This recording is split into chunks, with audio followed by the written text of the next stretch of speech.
I'm going to begin this presentation with a few slides to give you an orientation on the material that's about to come, so it won't seem so complex.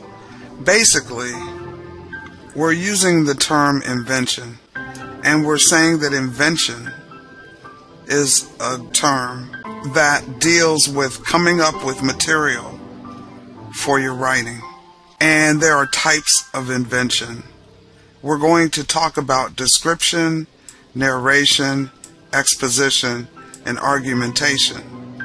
And what we're ultimately saying is that depending on if you're writing a descriptive piece, a narrative discourse, expository, or argumentative, it's going to determine what your topic sentence is, what your subject's going to be, and how you're going to deal with that subject.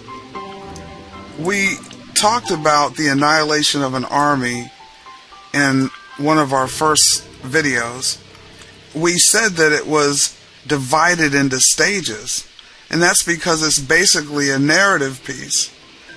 It talks about, as a general subject, the annihilation of an army, and then it takes you through the events that happened that led from an army of 16,000 to one person, Dr. Bryden. So this would be an example of invention. We wouldn't use the same technique in this piece that we would use in an argument. So our topic sentence would be one that would introduce a narrative and cause your reader to expect a narrative treatment. So the invention, the subject of what you're going to come up with and how you're going to approach it, the invention is one of narration. We also talked about in that same earlier video what Macaulay gave to the historical essay. And the division was by thought. It was analyzed by thoughts.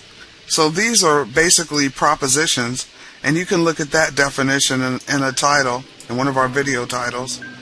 But it's basically a statement with a subject and verb, and it's proposing something. It's making an affirmative statement, saying Macaulay gave to the historical essay originality of form and treatment.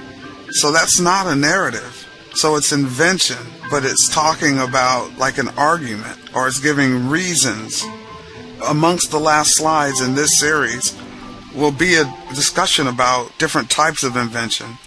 If you're dealing with observed objects or events, generalized ideas, or truth, or issues of conviction, it's going to depend on the type of invention, narration, description, exposition, and argumentation that you're going to come up with. So I want to introduce that. Some of the esoteric principles will make more sense early on, and you'll know what to expect.